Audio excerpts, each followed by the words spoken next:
Pokemon games are notorious for their lack of player agency, especially regarding dialogue options that they offer you. These decisions often boil down to essentially yes or yes please, hardly what I would call engaging choices that develop your character. Regardless of which option you choose, you will inevitably follow the same storyline as anyone else who picks up these games. Now sure, the Pokemon team you journey with or the order in which you tackle events will change, but I want to know what would happen if Pokemon games gave us real choices. Naturally, the best place to start with this thought exercise is the first real question we're posed in Pokemon Red and Blue. No, not your rival's name or what starter Pokemon you want, but the proposition that could have changed the Pokemon world forever. How would you like to join Team Rocket? Well, what if we had the chance to say yes? What would the story from that point onwards look like? Let's find out. What if Red joined Team Rocket? Now, as this is a what-if style video based around one of the games rather than, say, the anime, it is going to have to be a bit different. As I outline the story that unfolds for Red after this decision, I'm going to do my best to take into account all the events a player could have done up to certain points. Naturally, this could lead to numerous branching pathways, with alternate timelines at the end of this one game, which in turn span out into an ever-expanding multiverse to the point where the plots and stories no longer share any semblance of the original games. But I'll do my best to keep it focused. Ideally, this one decision will be the only real change I make, and I will do my best to make characters behave in a similar way to the way they do in the original versions. This isn't supposed to be random fan fiction where one change is going to suddenly make Lance fall in love with Red's mum or something silly. Although, no. In fact, I don't think much will change for at least a while after you agree to join Team Rocket. This grunt doesn't seem like he's carrying a spare uniform around with him after all, so instead, I reckon he just tells you to report to the hideout in Celadon City to get set up. Until then, Red is effectively an undercover Rocket member, hiding in plain sight, not yet announcing to the world his devious choice. As such, he still meets Bill, battles Misty, and makes his way out of Cerulean City via the house that has been broken into. As he isn't wearing his uniform yet, and isn't exactly one to go around telling people, well, anything, but especially not that he's now a member of Team Rocket, the police officer tells you what happened to the poor suckers, victims, poor victims inside, and then simply turns a blind eye. Honestly, I'm not sure if the police force in the Pokemon world are just inept or are on Giovanni's payroll. Arcanine, flamethrower! At the back side of the house, we meet a fellow team member, but I doubt they're too likely to believe that some random kid is suddenly a part of Team Rocket. I mean, he's not even in uniform, so he fights Red as usual, gets his butt kicked, and scampers off, leaving Red with the spoils of the heist. His first real score. Things progress pretty much the same as they would usually for a while. Red makes his way to Vermilion City via the underground, boards the SS Anne, being sure to hide his new life of crime from the international police officers on board, trounces his rival, gets cut from the captain after he rubs his back. I mean, after all, Red may be a criminal now, but he's not a monster. If you see a sick old man, you'll give them a little back rub. It's just the done thing. With that done, Red wouldn't technically have to beat Lieutenant Surge's gym. After all, his new path in life doesn't exactly require the ability to prove himself to any regional authority like the Pokemon League. That's for law-abiding losers. For some reason, in my head, this version of Red is like those teenagers who join up with the Foot Clan in Teenage Mutant Ninja Turtles movie. They all just hang around in an abandoned arcade, smoking cigarettes and playing games all day because the man wouldn't like it. He's just got that sort of energy. That being said, Flash would help through rock tunnels, so it's still a viable option. Once through Rock Tunnel, Red can go beat his rival at Lavender Town, or make a beeline straight for his new uniform at the Rocket hideout in Celadon City. Now, once again, I don't think the members of Team Rocket are going to take too kindly to some kid wandering into their hideout and claiming to be a member. What's worse is that I think if he tried to present the nugget as proof he beat the bridge trial, which, side note, I don't think is an actual Team Rocket recruitment test, this dude is clearly just shooting his shot here. But if a 10-year-old were to suddenly whip out some gold in front of a member of a criminal organization, I imagine they might just try to take it from him by force. So, Red must take matters into his own hands and make a mockery of every member within that hideout, all the way up to Giovanni. Now, Giovanni is someone who has always had a strange fascination with Red. For some reason, this mafia boss has a child waltz in on his plans over and over, and instead of simply having one of his Pokemon use Earthquake to drop a building on him, he gives him a fair fight, and when he's beaten, he just gives up on his goals and walks away. He even suggests in the final fight at Vermilion City Gym, he was holding back in all of the previous fights. Is this a broken man's last attempts at holding on to some dignity? Or was he really not going all out in those previous encounters? Well, we need to understand that Giovanni truly believes himself to be the greatest trainer in all of Kanto. So maybe he just didn't think he needed to pull out all the stops to beat this kid. Regardless of his reasoning for holding back though, it is evident that Giovanni is a man who recognizes potential. So, after demolishing his team in the hideout, Red comes across Giovanni, and remember, in this story, Red is only here to get his uniform. The punks he had to go through to get here refused to believe him on that matter. Giovanni, as I said though, is more than capable of seeing potential. He challenges Red to a battle, and when Red wins, Giovanni says very calmly, "I see. You raise your Pokemon with the utmost care. A child like you might just be able to see what I'm trying to achieve. Here, take this." And with that, he hands Red not only his uniform, but also the Silph Scope. And with that, Red is now recognized as a fully fledged member of Team Rocket. And Giovanni bestows upon him 3 tasks. 1, take the Silph Scope to Lavender Tower. Collect some Cubone skulls to sell on the black market, as they're worth a pretty penny. But if Red could pick up some ghost Pokemon whilst he's there, that would be helpful too, though he can't say why yet. 2, Team Rocket are preparing for a raid on Silph Co in Saffron City, and it's all hands on deck, but that might be a bit more difficult. And 3, and this one might come as a shock, keep collecting gym badges. But why would Giovanni want Red to collect gym badges? Well, I'm glad I pretended you asked. You see, it's all about the mechanics. More badges allow you to have Pokemon of higher levels obey you, regardless of how you obtain them. So, suggest you were in the line of work of, I don't know, stealing Pokemon, where you wouldn't be that Pokemon's original trainer? Would you not want a way to make that Pokemon listen to your commands, regardless of how strong it was? Now, technically, Giovanni could simply hand out the Earth Badge to all of his team members and allow them to command Pokemon of any level. But wouldn't that look a bit suspicious? The gym that's always closed, known to have the region's strongest gym leader inside, has suddenly given out its gym badge to a bunch of grunts who don't have any other gym badges, and no one else? No, if you're gonna have a front for your organization, you don't muddy the waters like that. It's too conspicuous. The other benefit to collecting the badges is that all too readily forgotten mechanic, the badge boost.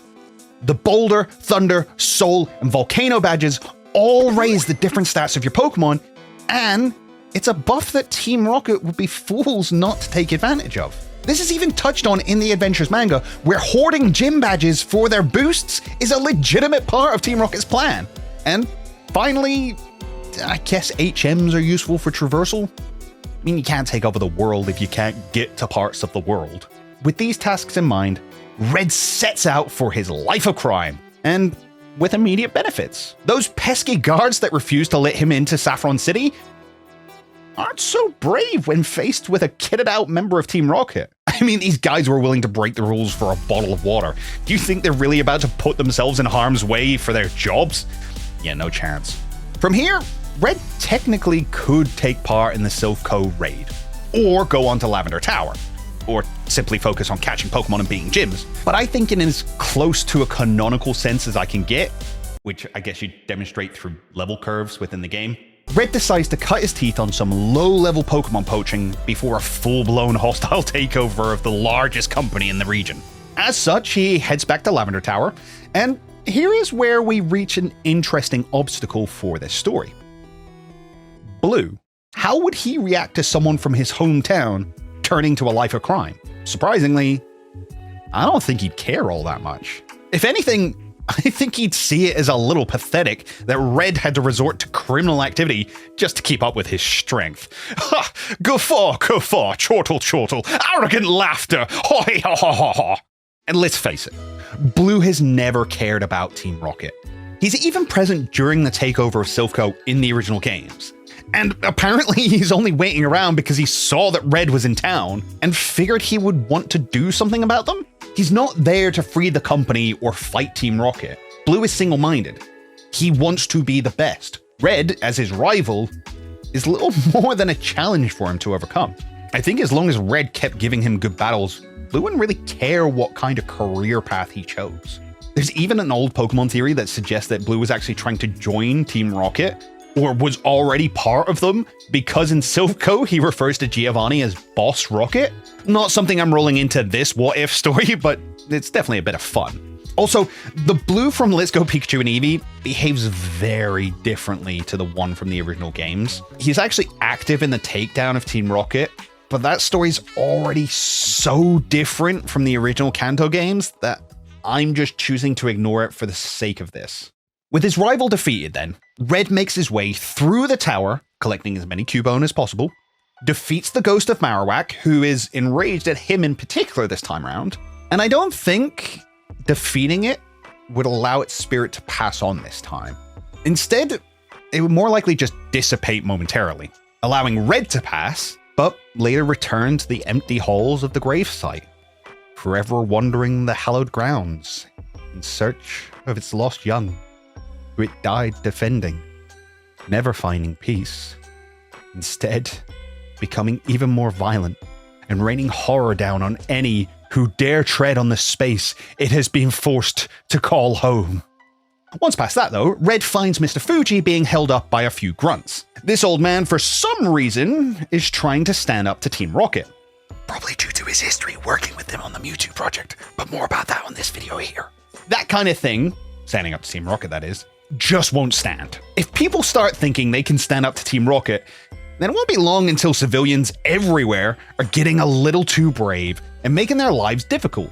Unfortunately for Mr. Fuji, an example would have to be made. So Red and the other Team Rocket grunts go and raid Pokemon House and steal all the orphan Pokemon there. Oh, come now, you can't kidnap an orphan. They weren't wanted in the first place. As a side, that's kind of brilliant. Whilst rifling through Mr. Fuji's possessions, he finds the Pokeflute, allowing him to deal with those pesky Snorlax. From there, it's on to Silph Co. Now, in the original game's story, Team Rocket had basically already taken over Silph Co by the time Red got there. But I think in order to make this hypothetical game story more fun, he is instead part of the raiding party. He's had some experience in that now after all, though this time there are guards, not just volunteers trying to do what they can to help lonely Pokemon. Yeah, okay, I'm still a little bit hung up that I went with that decision. Either way, Red makes his way through Silph Co, taking out the hired security and reaches Giovanni and the company president. Giovanni is happy to see him and glad that he took a chance on this young man. Together, they are able to strong-arm the president into not only giving over the one Master Ball he currently has in his possession, but into actually putting them into mass production for the sole use of Team Rocket. For all intents and purposes, Team Rocket now essentially owns Silph Co, and in a very short amount of time, they will have access to all the Pokemon that greedy little hearts could desire. Unfortunately for Red, Giovanni holds on to the one Master Ball currently available. He needs it for a special mission, and can't let go of this one just in case something goes wrong with the mass production. Speaking of that special mission, Red has proved himself a great asset to Team Rocket, and to Giovanni himself. So he believes that Red could indeed be part of the team undertaking the task. First though, he suggests that Red finishes collecting those badges. They're going to be essential for the final phase of the plan, and so he does, all the way until the final gym at Vermilion City, where Red waits outside a locked gym, and no one seems to know where the gym leader is. But just then, Giovanni approaches. He unlocks the door. He invites Red in. Once inside, he explains that this was always meant to be a fallback for Team Rocket. That if anything ever happened to the team, that Giovanni could return to his role as gym leader and lay low long enough to rebuild. But that's not necessary now. Now, everything is falling into place perfectly. The Master Balls are almost ready, and once they are, he will move on Cerulean Cave. Before he does though, he needs to make sure that no one will dare to try and stand in his way. He needs to eliminate anyone who might threaten his plan. He needs Red to defeat the Elite Four. With the Team Rocket member as champion of the region and Giovanni effectively running Silph Co, their political and financial power would be unrivaled. Naturally, Red has to prove he's up for the task through one final battle with the boss, and this time, there's no holding back. Of course, Red defeats him and is told to meet him outside of Cerulean Cave once he is champion. As instructed, Red goes on to defeat the Elite Four, overthrow his rival, and become the champion of Kanto, the strongest trainer in the region, at least for now. But you see, the production of the Master Balls is complete. Team Rocket are ready for their final push. Red, however, does not head straight for Cerulean Cave. Instead, he spends his time rounding up the legendary birds of Kanto. He is not alone in this endeavor, though. High-ranking members of Team Rocket have also been set the task of capturing these creatures. And this is where I think there would be big changes to the story depending on when you chose to round up Zapdos, Moltres, and Articuno. If you do it before the Elite Four, before Team Rocket have access to the Master Balls, then it is just like it is in the original games. You go up to them, you catch them if you want to, or they fly away if you fail. However, if you do it after the Elite Four, Red would encounter Proton, Petrel, and Archer, one at each of the sites of the legendary birds, who would be there to capture the Pokemon themselves. I think they would each offer Red a chance, as he is now seen as somewhat of an upstart within Team Rocket, and possibly even a threat to their position in the future. They suggest a race. If Red can find the birds first, then he can try to catch them. It doesn't matter to them, they have the Master Balls after all. Should Red fail, they'll simply snag the Pokemon afterwards. And they expect Red to fail. He's just a kid. He can't really be that strong, right? Unfortunately, this does mean that if the player doesn't come here before Cerulean Cave, then instead, the Pokemon are gone. The Rocket admins have caught them. With everything else done, it's time for the final phase of Team Rocket's plan, the march on Cerulean Cave. Once there, Red receives his share of Master Balls. He is to go in, catch as many strong Pokemon as he deems fit, and find that most powerful of Pokemon, the one the boss has his eye on. Giovanni is there too, excited to have everything he's ever wanted so close. The Rocket members file into the cave, and together start searching for this mysterious Pokemon. Red is the only one with any idea as to what he might be looking for. He read the research notes in Cinnabar Mansion whilst looking for the gym key there. He knows of a Pokemon he has yet to see that was said to be too powerful. And eventually, he sees it. Red and Mewtwo lock eyes. Red has a Master Ball in his hand. He raises it, poised to throw. That one belongs to me. Giovanni's voice echoes around the cave. This is the Pokemon he has been after ever since it escaped. This is what the Master Balls were for. This is his key to world domination. Red looks between Mewtwo and Giovanni. Giovanni's advice has gotten him to where he is now. But how much further could he get if he had Mewtwo? Could he overthrow Giovanni? Could he lead Team Rocket? After a few seconds that feel like a lifetime, Red lowers his arm and steps aside, allowing Giovanni to capture Mewtwo. Or, maybe he doesn't.